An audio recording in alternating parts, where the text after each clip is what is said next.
It's time for City Beat, your source for all the latest news on the city of Thompson. Only on 102.9 CHTM, your radio station. Good morning, I'm Sue O'Brien, once again here for City Beat, and my guest this morning is Mayor Dennis Fenske. Welcome back, Dennis. Good morning. So we'll just kind of cut to the chase, and we're talking about snow and potholes and snow. So we know we've seen the warm weather, and now that the snow is melting away, we're discovering some of these little treasures. So tell us about the latest update on that. Sure. Well, it's abnormally more than usual this spring because of all the moisture and the freeze-thaw that we had throughout the winter season. But anyway, so we are currently removing snow where we can from existing blind spots. In regards to potholes, we are doing the priority 1 areas, which is Princeton Drive, Thompson Drive, and the schools for emergency vehicles. And then we'll get into the residential areas as soon as we can. The key is that we have to have somewhat dry roads. So obviously Princeton is a higher elevation and it drains well, so they're a little easier to put the cold mix into the holes there. But just from a safety perspective, again, avoid the potholes at all costs unless you want to have some serious damage to your vehicles. To try not to drive through standing water. You don't know what's underneath it. Try not to splash people because a lot of people are still on sidewalks or on the side of the road because of the sidewalks are covered with snow. So be courteous from that perspective. And leave yourself some extra space between you and the next vehicle because someone may not have noticed a pothole and reacts at the last second and swerves or stops. So just make sure you give lots of space between vehicles. Okay. And if somebody does happen to spot a road hazard, or all of a sudden comes across a huge pothole, who should they contact? You can call Public Works at 204-677-7970. Okay. And the Canada Summer Games, though we know that they're coming to Winnipeg in July. And before the game starts, though, there's the Manitoba Hydro Torch Relay, which will be making a stop here in Thompson. Correct. So when is that? Yep. That is, I believe, July 6th. I think they're making three stops in northern Manitoba on their way to Winnipeg. And I believe that the Canada Games website is up and running. So if you go to that website or Google it, I'm sure you can get more information on how you can participate or be selected to be a torchbearer as well. That's right. They're looking for volunteers. That's right. And the Economic Summit, the Look North Economic Summit, took place at the Juniper Center earlier in the week. And so why was this an important part of, for the city to be part of this endeavor? Well, basically, it's the provincial departments and provinces' strategy in looking for northern economic, given the current economic times in the region, with specifically what's been happening in Churchill with the port, in Thompson with Valet, Flin Flon with HB&S, and the PAW with Tolko and now Canadian Craft. So basically, trying to involve Northerners in a strategy moving forward to make sure that the North is sustainable for many years to come. So they started in the PAW on Monday, and then they came across to Thompson on Tuesday afternoon and Wednesday, and then they were off to Churchill yesterday afternoon and today, I believe. And so as a result, it's chaired by Christian Sinclair, the chief of OCN, and Mr. Davidson, who is the EDO or the chair of the Manitoba Chamber of Commerce. And so we're collecting information. The sessions that I attended yesterday, along with Councillor Judy Collada and Colleen Smook and our city manager, Gary Saptelli, were informative. We had some working exercises and things that came out of that. And one of the issues that we dealt with from a regional perspective was all-weather roads. And it's appropriate this year and at this time of year because in speaking to those communities that are either have winter road access, they've noticed a late freeze and an early thaw, which shortens the season of getting materials in and out of those communities. So it's very important that we look at sustainability for the long term, and one of the issues that we're going to be looking at regionally is all-weather roads to more communities. Okay, and because of that situation with the all-weather roads this year, what kind of impact is that having on Thompson and Thompson businesses? Well, I think it's a plus and a minus in the sense that because of the road conditions, we're having people stop in Thompson, the transport companies staying in Thompson a little longer while they wait for the roads to freeze or get access to them. So we've got a little spin-off business from that perspective. But the other thing is that we're not getting that outflow from those communities into our communities where they need goods and services, where they can get into our communities by all-weather road. And so when those roads are closed, there's a time period that there isn't access to our community, which we depend on the region around us for a lot of the economics that goes through, whether it be health services, food services, or things like that. So it's a two-way street in regards, no pun intended, but a two-way street in regards to all-weather roads for access to the community that has them, and also for us who receive incomers from those communities. Okay.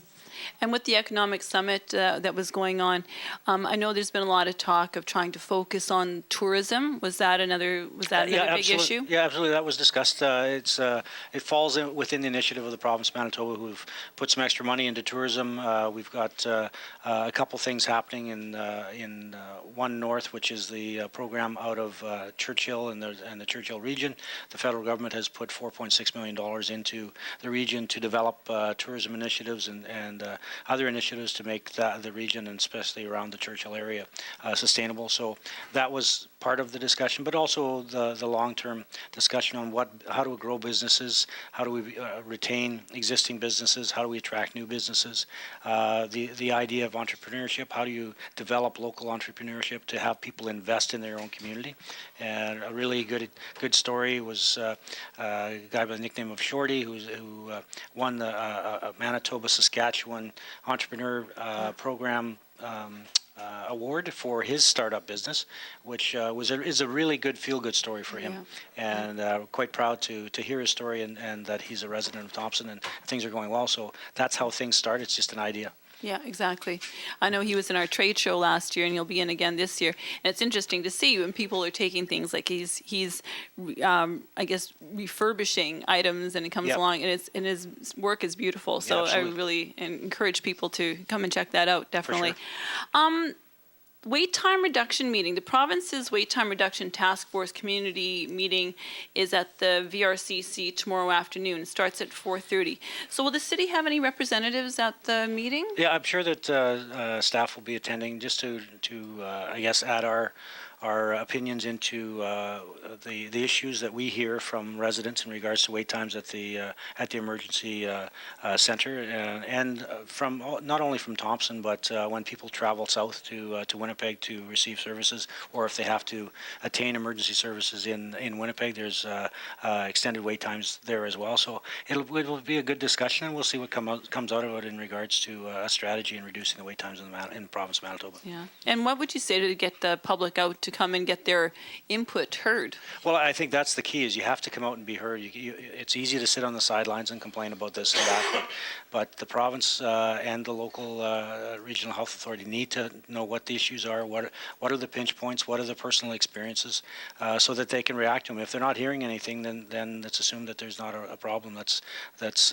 really an issue. Yeah, and if you've ever been to the emergency room on a Sunday evening or Saturday evening, you'll see it's pretty packed, and Absolutely. you want to make sure that people are getting in and out and looked after accordingly. Sure. You'll be attending the AMM Mayors, Reeves, and CAOs meeting in Winnipeg on Tuesday.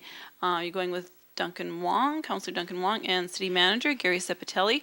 What is this meeting about? Basically, it's part of the AMM, the Association of Manitoba Municipalities, the City Caucus, which we hosted the mayors and councillors and CAOs from the Cities Caucus, which is outside includes the City of Winnipeg, Brandon, and the cities designated in Manitoba, in Thompson last September. So this is a follow-up. It's a regular meeting where the cities that can discuss common issues in regards to, in the south right now there's some communities dealing with flood issues, and so that's basically a chance to talk about common issues that cities per se have that are a little different than smaller towns and RMs. It's a different discussion point. So it's an opportunity for city managers, mayors, and councillors to get together to discuss common issues. Okay. And do you find that with us being the north end, I will air quote remote, that our concerns are somewhat different than the ones that you hear from other smaller communities. Say, for example, Gimli or Dauphin. Oh, absolutely. I mean, in southern Manitoba, and as they are dealing with the flood and overland flooding, a lot of the issues in southern Manitoba have to do with drainage and how drainage plans in one RM or one community affect downstream the next community or the next farm. And so that's a big issue in regards to culverts and road maintenance. In the north, we have issues in regards to northern transportation and health needs, getting quality health care, not only from the RHA, but in transporting people to the south. We are the province of Manitoba, or northern Manitoba, we spend $150 million in northern transportation. And that's twice the amount that Saskatchewan spends and twice the amount that northern Ontario spends.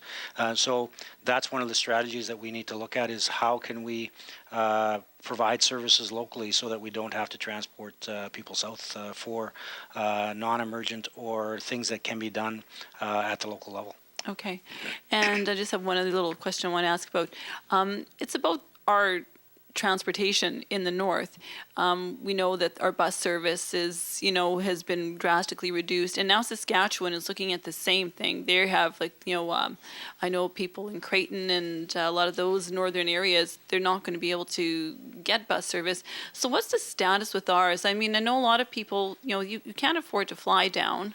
And not everybody has a vehicle. So what do we do with this? How do we advocate for more bus transportation? Well, I think that's the key. Is it's about advocating for the need in northern Manitoba, because you're right. As communities and people pull into the larger centers, so do the services. And what's left is that you can see that the reduction in bus service it's market driven, and from a company perspective, they need X number of riders to make it work, and that's understandable. But the other side of that is there's also the social need of transportation for people in the north who don't have vehicles or are limited to their access to transportation. So, but they still have health needs and everyday needs, groceries and things like that. So it's a balance between commerce and bottom line corporate approach to transportation and the social side of it, where subsidizations are required. So we can continue to lobby with the province, and we do receive funding in regards to gas tax allowances and funding for our transportation services. So that's what needs to be continued, so that the businesses that are in the transportation business can continue to answer to their shareholders and make a profit, but in the same sense provide the service that's badly needed. Okay. And has there been any new discussion regarding that, though? I know I haven't heard much in the way of that lately. Well, I think it's a continual conversation that crops up with specific incidents that happen, but it's an ongoing conversation that's been going on for the last couple of years as the bus lines have reduced their routes, and so it prompts another discussion. But those discussions have been ongoing with the province and local entities as well for the last couple of years. Okay. And is there anything else going on that you want to remind the listeners about? Just that on the way in, I was listening to the radio, and they're talking about the Steelworkers hockey tournament. There's a game this evening and tonight, and I think another one tomorrow is a final.